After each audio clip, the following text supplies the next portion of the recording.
Bueno, como lo decía Sonia, hoy vamos a entender un poco las motivaciones de la ISO 9, bueno, más que de la ISO 9001 porque está aplicable a varias normas de la ISO para hacer esta enmienda relacionada con cambio climático. Vamos a entender qué dice esta enmienda y cómo lo debemos interpretar. Y vamos a finalizar con algunas evidencias o recomendaciones de su cumplimiento.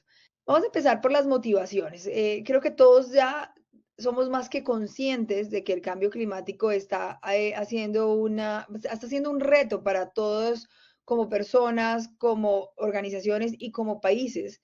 Y realmente lo que quiere la ISO es no ser indiferente, esa necesidad de voltear a mirar sobre todo el tema relacionado con sostenibilidad. Entonces, una de sus principales motivaciones es el aumento pues, de eventos en cambios climáticos. Acabamos de vivir uno fuertemente en España, en Valencia, estamos viviendo en Cuba, otro en Bogotá, nomás ayer si se dieron cuenta las inundaciones que tenemos en materia, digamos, de las fuertes lluvias, hacen parte de entender que nuestra dinámica de las organizaciones se está viendo ya afectada y posiblemente se vea mucho más afectada a futuro sobre todas estas situaciones climáticas. Adicionalmente, ustedes saben que hay unos objetivos de la ONU y entre esos objetivos de la ONU está todo el tema de sostenibilidad y esa alineación con esos objetivos son claves para la ISO, lo que motivó esta enmienda. En la actualidad hay muchas políticas gubernamentales y nuevas exigencias para ir incorporando elementos a nivel normativo que garanticen la sostenibilidad, que garanticen, digamos, la disminución de los impactos ambientales y poder darnos ese enfoque hacia un pues, mundo sostenible, porque finalmente si no tenemos este mundo que es la casa común para todos, pues sencillamente no hay negocio, no hay ISO, no hay nada. Eh, Hay unas nuevas preferencias por los clientes de las entidades que tengan algún tipo de certificación o algún tipo de acciones enfocadas con sostenibilidad. Hay una tendencia a la cultura sostenible, todo lo que tenga que ver con certificaciones en huella de carbono neutro, certificaciones en sistemas de gestión ambiental, certificaciones de reforestación, bueno, dependiendo de las actividades que hagan, programas que tienen las secretarías de ambiente, por ejemplo, para el uso eficiente de residuos, etcétera. Y claramente se está convirtiendo ya en un tema de aumentar la competitividad y la reputación, porque va a ser un factor diferenciador y competitivo en el momento en el que ya voy a, si unos mismos competidores, tener un enfoque de sostenibilidad y un enfoque ambiental es un factor diferenciador. Entonces, como es una tendencia, leo en el mercado que así como ISO 9001 fue una tendencia hace más de 20 años, 25 años, entró como ese inicio de las ISO de una forma masiva, al menos en Latinoamérica, y se posicionó de una forma, digamos, bastante popular y con una cobertura muy amplia hace aproximadamente unos 10 años. El tema de sostenibilidad va a ser un tema regulatorio que no va a ser algo que yo diga opcional, sino que la ISO también está preparando a las organizaciones para ser como esos pioneros en esas nuevas tendencias que son un debe en el futuro. ¿Qué es lo que entonces dice la enmienda? Voy a permitirme leer estos párrafos que los tomé de la página de Adenor y dice lo siguiente. La comprensión de la organización de su contexto y el 4.2, comprensión de las necesidades y expectativas de las partes interesadas. Estos dos numerales, aunque se mantienen igual, no cambiaron, sino que simplemente hay una adenda que se hizo en un anexo, eh, van a ser los que van a incorporar ese componente de cambio climático. Entonces, estas, digamos, normas en sí mismos ya incluían el concepto del de análisis del contexto. Claramente el clima y las condiciones ambientales hace parte del contexto, pero quisieron hacerlo de una forma explícita, teniendo en cuenta todas estas situaciones que se vienen a partir de todos los retos que tenemos en materia de cambio climático. Igual las necesidades y expectativas de partes interesadas pueden estar relacionados con por ejemplo, si yo tengo un proveedor que tiene un sistema de información o que es un proveedor de logística, cómo todas estas situaciones de cambio climático que pueden parar en seco la operación, tiene un plan de contingencia o cuál es su opción de mantener la operación para evitar que la cadena de suministros o la cadena de servicios se vea afectada. Entonces, La enmienda como tal implica una incorporación de las condiciones como cambio climático como una cuestión más para tener en cuenta para la organización dentro del análisis del contexto. O sea, tú piensas desde el punto de vista de riesgos cuando haces tu análisis de riesgos o cuando haces análisis de contexto si utilizas DOFA o la metodología que utilices, cuáles son esas amenazas que yo tengo y cómo pueden esas amenazas impactarme en mi operación y cómo puedo afectar esas partes interesadas, esas partes interesadas podrían verse afectadas. Y en la 4.2, pues, como les mencionaba, pueden tener necesidades o expectativas relacionadas con el cambio climático que podrían transmitirse en requisitos para su gestión. En la actualidad, por ejemplo, hay muchas exigencias para contratar con el Estado que están relacionados con temas de disminución de impactos ambientales, especialmente en el uso de productos sostenibles, ecológicos, amigables con el medio ambiente. Entonces, en este orden de ideas, esta es la enmienda que la ISO definió y que lo hizo, hay mucha polémica al respecto, ¿no? Muchos dicen, lo han interpretado de una forma errónea y es como si estuvieran tratando de meter componentes de la ISO 14001 en todas las normas y claramente no es así. Lo que busca la norma ISO, como les comentaba anteriormente, es adelantarse a una tendencia casi que va a ser regulatoria. Yo, pues eso es una apreciación personal, no lo dice nadie, pero yo estoy casi segura que en menos de 5 años todas las regulaciones, así como en su momento todas las regulaciones incorporaron temas de riesgos, incorporaron temas de cambio, el tema de sostenibilidad va a ser algo que sea un componente obligatorio en todos los temas regulatorios y claramente sobre las normas ISO a nivel internacional. Hay una cantidad de debates porque no pasó como el flujo normal de cómo se actualiza una norma o cómo se hace una enmienda, pero pues sería así tal el nivel de necesidad que la ISO vio por todo su impacto global del cambio climático que decidió sin cumplir todos los pasos implementar esta enmienda. Vamos a entender un poquitico dónde está, cómo se hace, cuándo apareció. Ya tenemos claro que está o que va a afectar los numerales 4.1, entendiendo sobre cómo el cambio climático afecta o se ve afectado en mi operación de procesos y cómo se podría haber afectado mis entregables o mis resultados organizacionales y de mi sistema de gestión de calidad como una cuestión externa.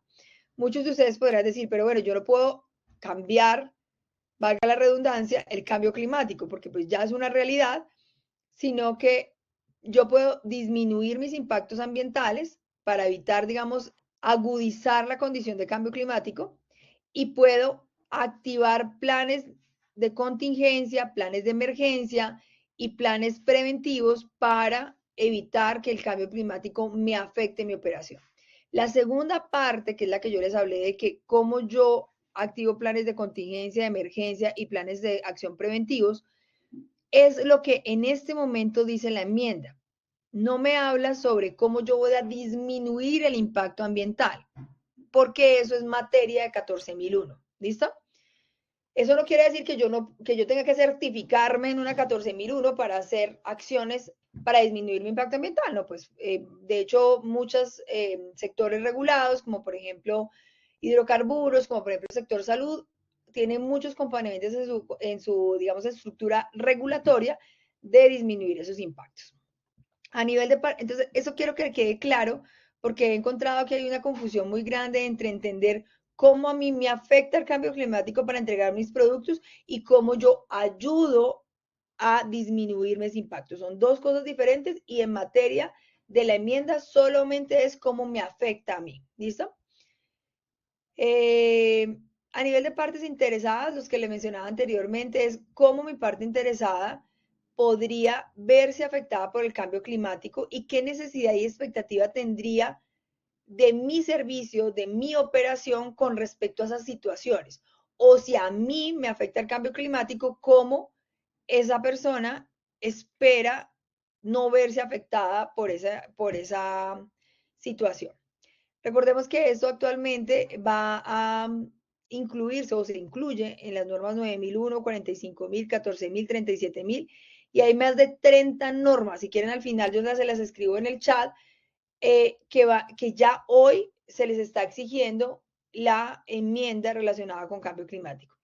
Esta enmienda está exigible en todas las auditorías de todos los certificadores del mundo a partir del 23 de febrero de este año.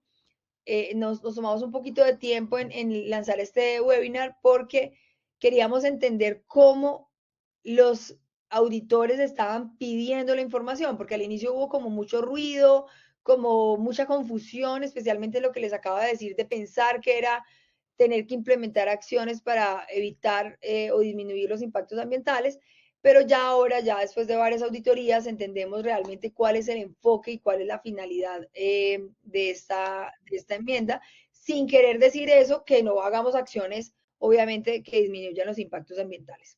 Aplican hoy a quienes estén implementando o ya se encuentren certificados, o sea que su próxima auditoría de recertificaciones de seguimiento, usted ya tiene que demostrar evidencias de esta implementación de esta enmienda. Es clave que entiendan que en el numeral 4.1 relacionado con el contexto, uno lo puede ver como un riesgo, como una cuestión externa, no como una cuestión interna. Igual, para el tema de las partes interesadas, es cómo yo apoyo en la gestión, digamos, a gestionar el cambio climático o la afectación más bien del cambio climático en mi parte interesada o cómo yo respondo a ese cliente o a esa parte interesada en caso de que a mí se me afecte. ¿Cuáles son los retos más grandes? Pues definir el alcance de la implementación y las evidencias, porque realmente cuando uno se va a aterrizar esto en la práctica, que es lo que vamos a ver a continuación, es cuáles podrían ser las evidencias de cumplimiento. Pues en el numeral 4.1 un DOFA, por ejemplo, en donde yo incluyo cómo me afecta a mí, cómo me amenaza el cambio climático. Por ejemplo, si soy una empresa logística, cómo una inundación puede literalmente dañar mi materia prima o dañar mi producto terminado o cómo evita que yo haga un proceso de logística. Y ahí es donde la amenaza no puede quedar solamente en el DOFA, sino que tengo que, ante todo, definir cómo voy a abordar esa amenaza en una estrategia y, obviamente, en una estructura operativa. Viene la segunda evidencia, que son las matrices de riesgos, en donde pues incluimos obviamente los riesgos que pueden generar el cambio climático, como por ejemplo entrega de los insumos o de los pedidos. Acuérdense que el riesgo tiene una fórmula, ¿no? Para describirse, o al menos nosotros hemos descrito una fórmula. La primera parte de la fórmula es el contexto, la segunda es el efecto de incertidumbre y la tercera es el impacto. Entonces, un ejemplo típico de un riesgo relacionado con cambio climático en la matriz de riesgos es, se evidencia que por la temporada de lluvias en el país podrían afectarse la cadena de suministros retrasando los tiempos de entrega al cliente. Esa sería como la reacción adecuada al riesgo. Y obviamente, ¿cuáles son las acciones de mitigación? Pues todas esas acciones que van a hacer que se evite que eso suceda. Entonces, por ejemplo, programar entregas con tiempos en las temporadas de lluvia, con, digamos, aumentar los tiempos de entrega en las temporadas de lluvia, o aumentar la flota, o tener, digamos, microbodegas en los espacios cercanos para la distribución. O sea, todas las acciones que ustedes puedan tomar en materia de evitar que se pare el riesgo. Recordemos que esas acciones, eso no lo dice la norma de una forma explícita, porque digamos que 9001 habla de acciones de mitigación del riesgo, pero yo quiero hablarles hoy de tres conceptos que son claves. El primero es cuando uno tiene riesgos que pueden parar la operación, siempre hay que hacer planes de emergencia y planes de contingencia adicionales a las acciones de mitigación de riesgo. ¿Por qué? Porque aunque no lo pida la norma, en la práctica debemos responder a un entregable y a la calidad de nuestros niveles de servicio. Entonces recordemos la diferencia entre plan de emergencia y plan de contingencia. El plan de emergencia es cómo atiendo yo la situación de emergencia en el momento. Por ejemplo, si inundó el carro y se va a dañar digamos, la carga, el transporte. Entonces, ¿cómo hago yo para atender esa emergencia? Tengo, digamos, un empaque o una zona en donde puedo fácilmente descargar o tengo algo que me permite, digamos, responder y evitar que la carga como tal se dañe. ¿Y cuál es el plan de contingencia? Pues si la zona está inundada, el carro está inundado, claramente no voy a hacer la entrega con el producto que está dentro del carro, sino que puedo tener un plan que se activa en el momento en el que se hace y se encienden las alarmas para que la bodega despache, por ejemplo, otro pedido con los mismos contenidos. Entonces, ese plan de emergencia y plan de contingencia deben acompañar estas acciones, más obviamente el plan de mitigación de riesgo, que ya sabemos que puede ser trasladar el riesgo, disminuir la probabilidad, casi nunca, pero a veces disminuir el impacto, o eliminar el riesgo eliminando la actividad. Cuando el riesgo se materializa, yo activo los planes de contingencia y primero el de emergencia y después el de contingencia, y claramente antes de que el riesgo se materialice, hago los planes de mitigación.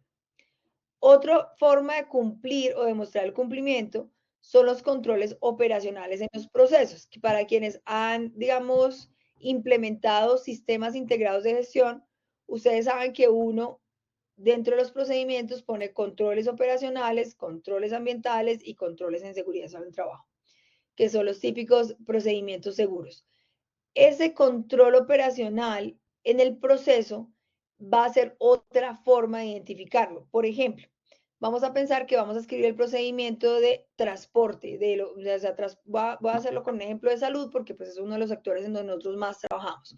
Vamos a pensar en que vamos a hacer, tenemos un protocolo de transporte de muestras clínicas, ¿no? Muestras o de patología. En ese transporte, desde el sitio donde se toma la muestra hasta el laboratorio donde van a procesar la muestra, puede haber una situación de inundación o puede haber una situación, por ejemplo, especialmente, por ejemplo, en estas épocas de inundación, vamos a dejarlo con ese ejemplo específico. En ese caso, por ejemplo, si yo en mi matriz de riesgos identifique eso, ¿cuál podría ser un control operacional? Entonces, son esas acciones que va a evitar que al final esa muestra se dañe. Entonces, seguramente no, el medio de transporte más adecuado en esa época no va a ser una moto porque fácilmente se va a quedar varada, sino va a ser, por ejemplo, un carro con ciertas condiciones. O va a ser, por ejemplo, tener diferentes rutas identificar las rutas que presentan menor tipos de inundaciones y tomar esas rutas para evitar que se quede atascado en medio. Esos serían controles operacionales que yo incorporo dentro de mis documentos para mostrar cómo yo estoy haciendo acciones de mitigación frente a esos riesgos del cambio climático. A nivel de comprensión de necesidades de partes interesadas, entonces, pues incorporo en la matriz de partes interesadas, nosotros siempre cuando hacemos la matriz de partes interesadas incluimos pues los diferentes actores, ¿no? Entonces, por decir algo, accionistas, trabajadores, obviamente clientes, proveedores, entes de control, la banca, aliados, etcétera. Entonces, una de las prácticas que estamos haciendo con esta nueva enmienda es preguntarse cada uno de esos actores, cómo podría verse afectado por el cambio climático y cómo nuestro interactuar con ese actor podría verse afectado con el cambio climático y cuál sería su necesidad o su expectativa en caso de que eso llegase a suceder. Entonces, por ejemplo, si estoy hablando del cliente y soy una empresa de logística o de distribución, pues claramente se podría ver afectado porque no hago la entrega a tiempo. Entonces, ¿cuál sería su expectativa? Que yo tenga un plan B para al menos que el tiempo que me demore no sea tan largo y tan extenso de un día para otro, sino horas o minutos. Entonces, la clave está en preguntarnos cómo ese actor o esa parte interesada podría verse afectado en caso de un cambio climático y cómo mi producto o servicio puede responder o apoyar esa expectativa que él tendría o esa necesidad frente a esa expectación. Y la otra forma de mostrarlo es la matriz de riesgos, incluyendo lo que les comenté, pues, los riesgos relacionados con cambio climático. Esto es, digamos, como a grosso modo la forma en como nosotros nos hemos dado cuenta, y por eso les decía que hoy va a ser un webinar un poco más corto de lo normal, porque son solamente 2 ítems de toda la norma, sobre cómo hoy se está exigiendo y cómo es tan relevante incorporarlo, no solamente, y por eso les hago la recomendación del tema del plan de contingencia y el plan de emergencia, porque al final independientemente de que esté la adenda o no, lo que nosotros tenemos que garantizar es que nuestro negocio y nuestra logística y lo que hagamos no se pare. Entonces vamos a pasar a la sesión de preguntas y pues quedo súper atenta a todo lo que me quieran preguntar. Gracias, Diana. Sí, mira, hay una pregunta de Lady en la que nos dice que en el caso de que la empresa haga uso de inteligencia artificial, ¿cómo puede identificar el riesgo? Bueno, mi pregunta va enfocada en que, pues, como ustedes saben, el tema de la inteligencia artificial últimamente ha sido, pues, un debate porque genera gases de efecto invernadero también. Entonces, pues, tengo una empresa en la que hacen uso de la inteligencia artificial y además, pues, venden las licencias. Entonces, pues, o sea, he tratado de revisar cómo afecta pues a las partes interesadas y cómo se convierte esto en un riesgo, pero pues estoy ahí como en ese tema. Entonces, esto va a ser un parafraseo de lo que te estoy entendiendo. Lo que te estoy entendiendo es que claramente la inteligencia artificial, al tener que generar una cantidad impresionante de almacenamiento de datos, porque al final lo que hace es que es una gran data que pues con inteligencia regenerativa genera una información y eso hace que haya un almacenamiento de datos muy grande y muy amplio y por ende se genera, digamos, como todo ese consumo de energía que al final genera un impacto ambiental. Eso es a lo que te refieres con que genera, digamos, gases de efecto invernadero, ¿correcto? Sí, sí, digamos que es una parte, exacto.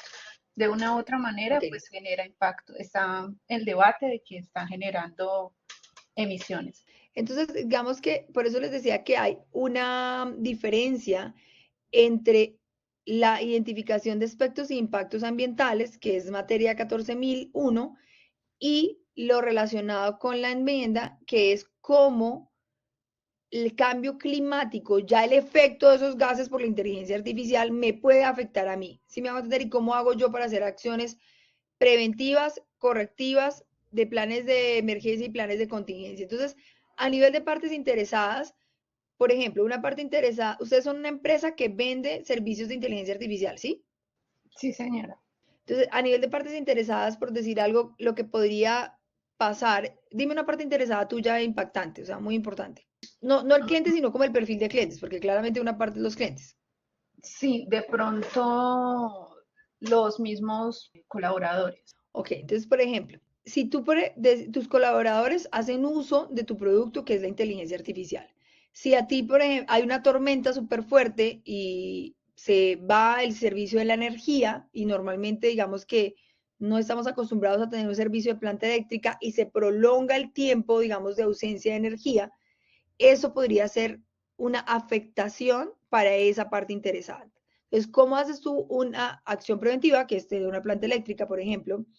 ¿Cómo haces tú una acción, un plan de contingencia para mantener, digamos, la operación, que es la misma planta de la misma planta eléctrica? Entonces, eso es desde el punto de vista de la enmienda. Si tú lo ves desde el punto de vista de 14.001, es cómo voy a evitar yo generar un consumo energético tan grande que siga generando más, digamos, gases de efecto invernadero. Entonces, ahí es donde tú tienes que dividir las dos cosas, porque no te estoy diciendo que no trabajas en disminuir el impacto, pero lo que te estoy tratando de explicar es que son cosas diferentes. Esa disminución del impacto va desde tu matriz de aspectos de impactos ambientales y todos tus programas ambientales. Entonces, por ejemplo, podrías implementar un plan que sea la validación frecuente de la data no usada por más de 24 horas, como por ejemplo lo hace WhatsApp, que uno puede tener mensajes temporales o ese tipo de cosas. No sé si respondí y te di esa claridad, esas dos enfoques, ¿sí? Vale, muchas gracias. ¿Hay más preguntitas? Sí, hay varias. Hay otra más de Jairo Fernando Villamil.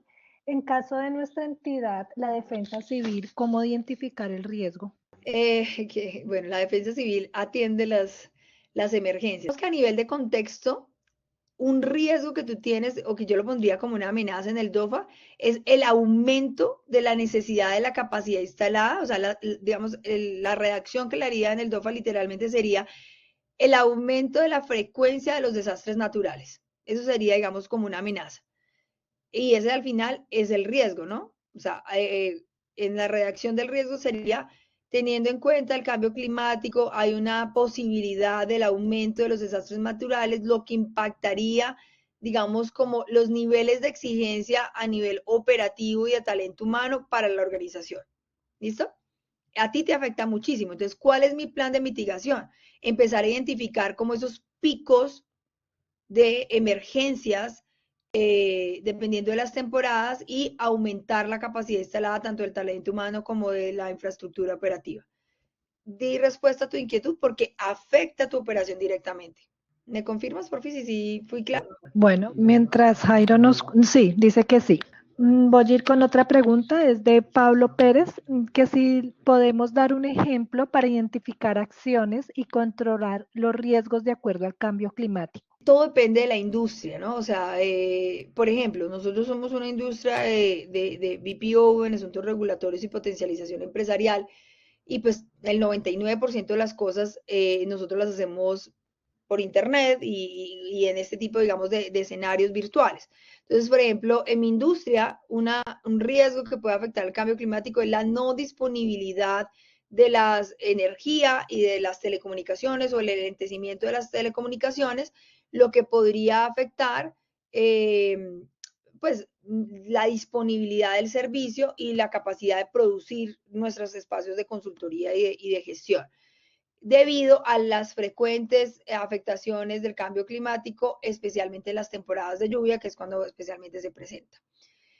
Otro riesgo, por ejemplo, para mí, si yo trabajo por la industria de alimentos, un riesgo clarísimo en la industria de alimentos es el encarecimiento, por ejemplo, de los productos debido al cambio climático, lo que afectaría la capacidad adquisitiva del personal o de mi perfil, de mi público objetivo, disminuyendo las ventas.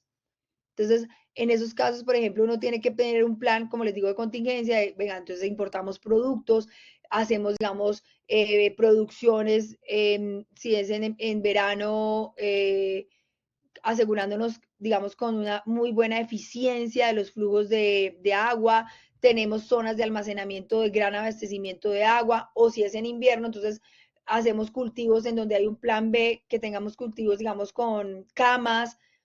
Ahí es donde yo tengo que saber, dependiendo de la industria, cómo el cambio climático me afecta, porque al final el cambio climático, ¿cómo se materializa?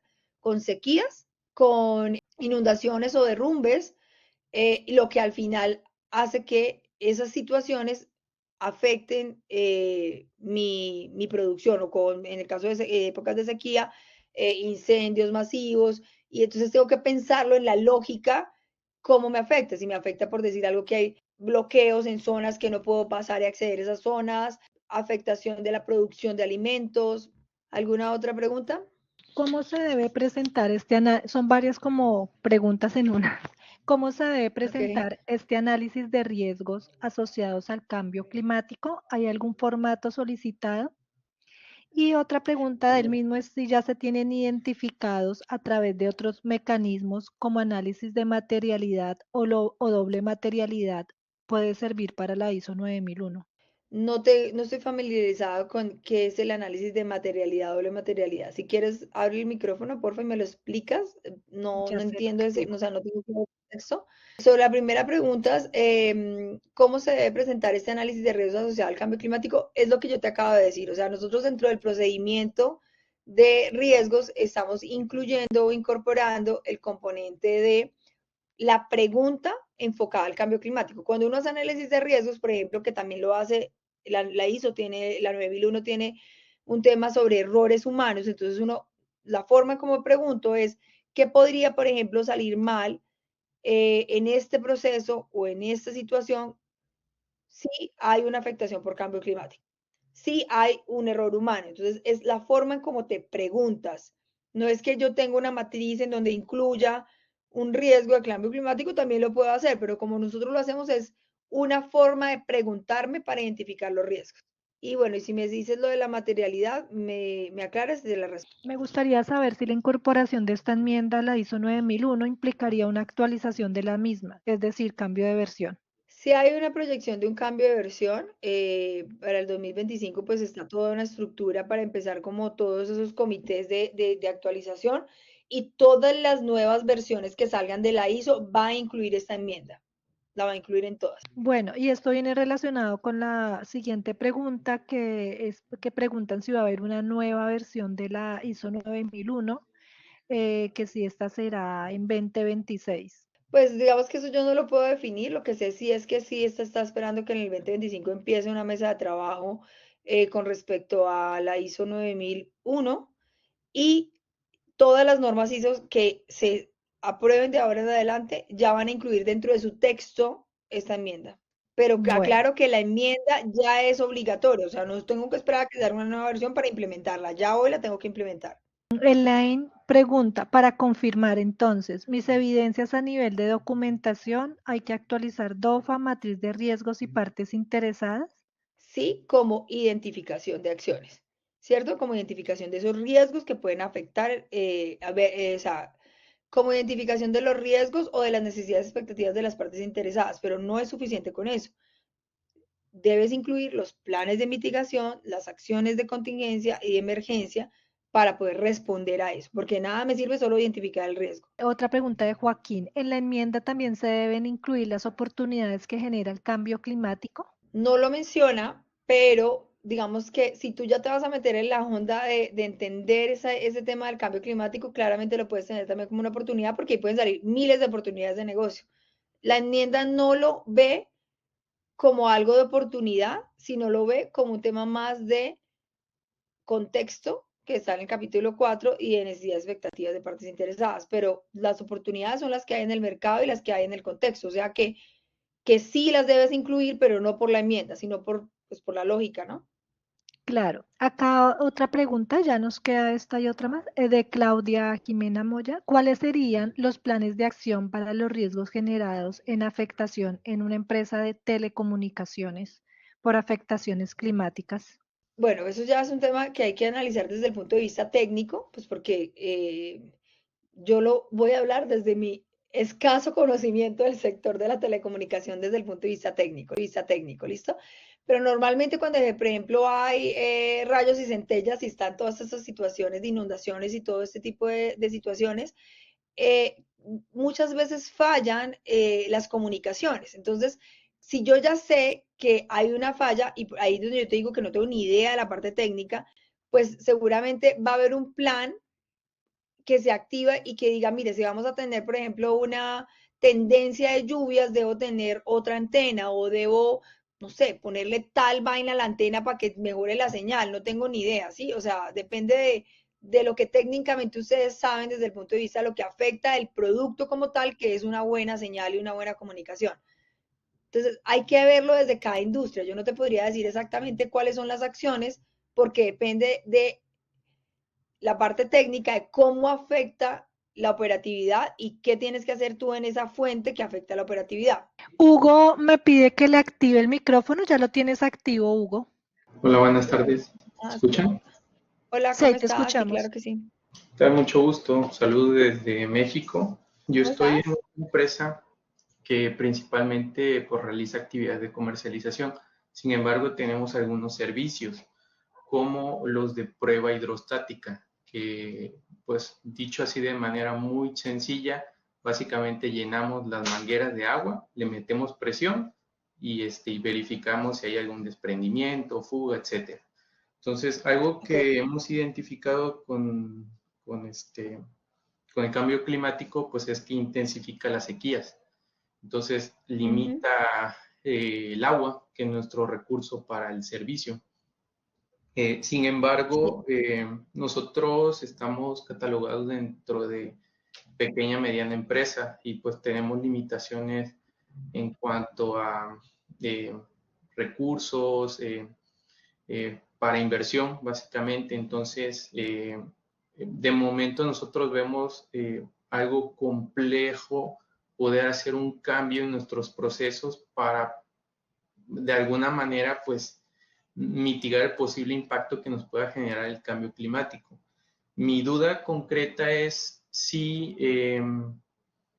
es aceptable únicamente identificar como tal el, el impacto que puede tener el cambio climático pero no mostrar acciones inmediatas, concretas, porque leyendo como tal la enmienda, pues lo único que dice es que debemos determinar si el cambio climático es relevante, entonces definitivamente es relevante para nosotros. Sin embargo, en nuestro contexto actual vemos lejano el poder implementar pues un cambio en nuestras operaciones de manera inmediata. Claro, mira, ahí yo no te podría decir si el auditor te va a decir que no cumples, porque eso depende, digamos, como de un poquito de cómo el auditor vea el escenario y cómo ustedes tengan la herramienta. Nosotros desde Praxis, lo que hacemos siempre es, siempre todo lo calificamos con criterios de priorización, o sea, tanto los riesgos como las necesidades y expectativas de partes interesadas. O sea, que si mi riesgo que afecta mi calidad y mi servicio es muy alto, si yo fuera el auditor, yo no te lo aceptaría, que no hicieras al menos unos primeros pasos más críticos. Claro que esos primeros casos son carísimos, costosísimos, que mejor dicho no los puedo hacer, pues ahí tendrías que empezar a pensar, oiga, hago alianzas, me uno con otras empresas, porque al final, si el nivel de criticidad es tan alto, casi que la continuidad de tu negocio está en juego, porque es que literalmente el cambio climático y por eso, digamos, la ISO lo adicionó, está poniendo en juego la sostenibilidad de las empresas. ¿Sí me va a entender?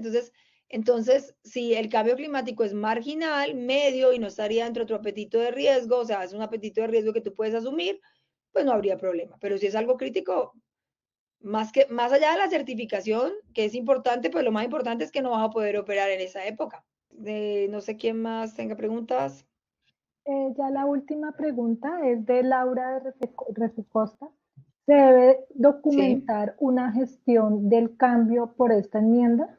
Yo pensaría que no es necesario hacer como tal una gestión del cambio porque eso depende de cómo te tengas definida la gestión de cambio en tu organización. Entonces, digamos que en las organizaciones, nosotros desde Praxis, ¿qué consideramos un cambio? Algo que impacte de forma significativa los procesos. ¿Y qué es significativo? Que digamos, requiera de una inversión que no está en el presupuesto y que requiera de una carga operativa mayor al del personal. Entonces, yo creo que en sí mismo adicionar la enmienda, no, pero los planes de acción derivados del análisis de riesgo de cambio climático, seguramente sí. ¿Sí me van a entender? O sea, el hacer la enmienda y definir la metodología para incluir la preguntica para que tú tengas el foco del riesgo en tu matriz de riesgo o tengas el foco de la necesidad o la expectativa en tu matriz de partes interesadas, no, pero las acciones derivadas de esos riesgos seguramente sí lo vas a requerir. ¿Listo? Muchísimas gracias, Diana. No, a ustedes, espero les haya servido. Un abrazo para todos.